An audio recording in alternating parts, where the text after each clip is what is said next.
Goodbye, Dream Daddy. Hello, Nightmare Daddy. I'm Damon Hatfield. I'm sitting here with the developers of Homebody, the upcoming horror title from publisher Rogue Games, executive producers and co-stars of Game Grumps, Aaron Hansen and Dan Avidan, and the game's director, Jory Griffiths. Welcome, everyone. Hey. Hi, Dan. Hello. It occurs to me it's fitting that we're taping this segment on today, Friday the 13th. My wife told me that. And I was like, whoa, I hope no bad stuff happens today. So far, only good stuff. Only good stuff. First off, tell us what's the sort of, I've watched the trailer that's out there already. What's the sort of setup for Homebody? It's a group of friends go out to a remote house. It's a very traditional slasher movie setup at first. Kind of more of like an existential angst interpersonal ennui situation. And then the lights go out and somebody with a knife shows up. They all get murdered. And then the characters kind of snap back to at the beginning of the night with only the vaguest memory of what happened. And then the story kind of goes from there as a kind of classic non-combat survival horror puzzle experience. Interesting. So like maybe 90s era Resident Evil type of experience? Totally that type of thing, yeah. Okay. We've got fixed cameras, so it kind of feels the same way that did Alone in the Dark. PlayStation Clock Tower is a big reference point for the game, so that type of feel. And aesthetically too, it's really beautiful in that way. I wanted to ask you about the aesthetics. It does seem to have like a throwback kind of a lo-fi look. How did you land on that? Well, yeah, the goal was kind of to recreate like the emotional experience of how those games felt, rather than like strictly going for that exact same like size of poly and texture resolution and the like weird jiggly PlayStation vertex effect. In addition to like those PlayStation games, there's a lot of like DOS game influence on it too, from like Another World and stuff like that. The goal is really like kind of putting the player in that retro nostalgic place, but sort of trying to update it. All right, you guys have brought with you an exclusive trailer just for FanFest. Let's take a look.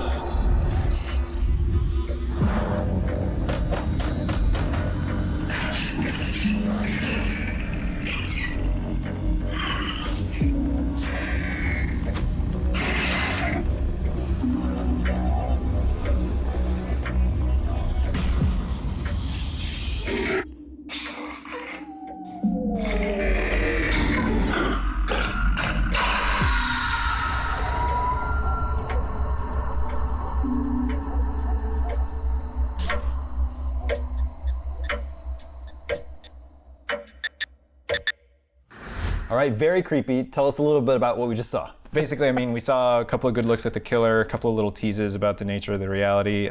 We saw the protagonist, Emily, and her group of friends in a bad situation. So, and a lot of emphasis on the clock that we were talking about. Right. It's probably the worst enemy in the game. It's just time constantly moving. It's the worst enemy in life. Wow. This is a bummer. Very profound. Aaron and Dan, has your history of playing horror games on Game Grumps helped with development on Homebody? Well, that's an interesting question. I guess so, because I don't usually play horror games. So because we had played a lot more horror games just naturally on Game Grumps, I had a lot more to talk about with Jory when we would just kind of spitball ideas and stuff. So yeah, I guess so. I deal terribly with them, just in general. Yeah, I'm scared of everything. And the funny thing to me is how Jory is maybe the sweetest, kindest guy I've ever met. And it's really awesome to see the horrors that lurk within. It's always the ones that seem nice that you got to worry about. Pretty sweet. Okay, we're going to play a game. Keeping with the throwback horror theme, we have a segment on a podcast I host for IGN called Game Scope, where we zoom into games really close and you try to guess what the game is. Rules are simple. I'm going to show you a zoomed in screenshot. I'm going to ask you if you can guess what it is. If you can't guess, we'll zoom out a little bit, then we'll zoom out a little bit more. So. These are all horror games? Well, yeah, so these are all actually sort of retro, either straight up horror games or a game that had something sort of spooky about it. Got it. Game number one, mystery game number one. Any guesses? Polygonal floor. That red thing is weird. Yeah, I don't know what that. I'm bothered that the skirting on. I assume that's a wall corner, but maybe it isn't. Maybe I'm thinking too much. Oh, that it's like off. It's not parallel with the floorboards. What's going on there? Well, presumably the floorboard is just like a texture that they just are running, and for some reason they cocked it a little bit. Yeah. All right, let's zoom out a level. Oh, So much more Is this Mario 64? It is Mario 64. It is Mario 64. Wow. So the thing that I thought was skirting was the side of the piano. Yeah, darn because it. it was cocked. That yeah. piano did devastate me as a kid. The piano's pretty scary. Yeah, I was really bothered by it. All right, that was a warm-up round. Let's move into round 2 here. Growing a grandpa. I don't know how many people know that game. Yeah. It was scary though. The black parts on the sides, I feel like are shadows. Yeah. Okay. All right, well, let's bring it out one more level. Oh, baby, this is Silent Hill 2. It is Silent Hill 2. Hell Wow, yeah. good job. Well done. Dang. All right. So that was Pyramid Head's smock. Let's keep it going. Let's roll right into round 3. Ooh, this is gonna be tough. Is that? That's not Gray Fox from Metal Gear Solid, is it? Okay, no. It's not. That's a negative. It looks like an arm with like a T-shirt and then like a robot arm. Like a cyborg thing underneath, yeah. Is it Olga from MGS2? I think it's too low poly for that. It's not a Metal Gear. Let's zoom out a level. Oh, it's. Oh, it's Wait. Hold on. Let's be real about this. It's Ocarina, right? It's- It's not yeah. Majora. I know, but like, why? because that's Link. No, but he's Link in Majora as well. So like, which one is it?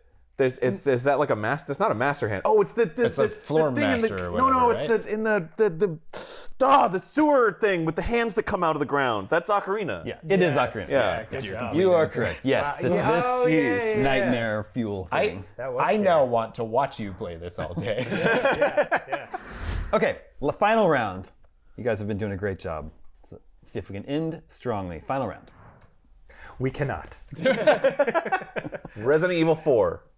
It's not Resident Evil 4. Is it Resident Evil 1, the GameCube version? It's not any Resident Evil. Bloodborne. Thank you for that. It was a very generous clue. Right, let's zoom out a level. Oh man. Oh my Might have goodness. saved the hardest one for last. Is that a UI element? Yeah, there's a Yellow? UI element. What is that? Ooh, we got a better view here. Is that is the bottom right somebody's ear? I thought it looked like a person. Yeah. Okay, all right. What game has UI like that? Is this It's the a House of the horror Dead game. too?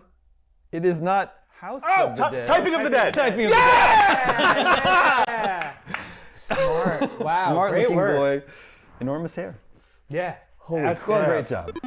Okay, thank you so much for playing. Since this event is called FanFest, we did have some fans sending questions regarding horror game development for you before we let you out of here. That's cool. So Jaffs73 asks, is there a limit on how horrifying a game can be? Well, I mean, there's like the elements of like aesthetics, right? Where it's like, this is scary, right? But then there's also the thing that's unique to games, and that a game can scare you with the mechanics, right? Like you can set up expectations and then flip them on their head and stuff. Like some of the scariest games aren't even horror games. They're just games that put you in situations where you're terrified of what's going to happen next. That's a great point. Yeah. One of the scariest games I've ever played was Doki Doki Literature Club, and that's like that. That it's because it sets up the rules of a world and then gets you comfortable with them and then changes those rules, and that's very freaky in its own way. Lorenzo's 2003 asks, does making a game third person cause it to be less scary? Or is first person inherently scarier? For a player like me, who's like more like, I really care about like the mechanics more than like the aesthetics or the narrative or something like that. It's a lot more effective when a game does something and I know like exactly where like the parameters of everything are. So like I know that this character is here and they take up like about this much space. So like if something's coming for me and is like X amount of distance away, like the sort of mental math that it takes in my head to figure out like, oh, I'm screwed, versus like first person where you're running away from something and you don't really know where it is or what's going on, or if this is just like a pre-rendered scene or something that's like, it's not going to actually get me. Like I think that's sort of scarier for me, in my opinion. I think in a first-person game, it's great to have that little tiny halo in the middle of the screen that you can see. But then also, I guess in third-person games, having a flashlight that works in space that way sort of helps to create that. It's almost an illusion of first person because you've only got a narrow cone of vision. So you have to rotate to see more detail. That's probably part of it. It's a very serious answer to that question. This has been a very serious interview, so a fitting point to end on. That unfortunately is all we have time for today. Aaron, Dan, Jory, thank you all so much for coming by. Homebody is coming soon to PC, Nintendo Switch, Xbox One, both Xbox Series consoles, the PlayStation 4 and the PlayStation 5. Stay tuned for more details, and for everything else, keep it right here on IGN.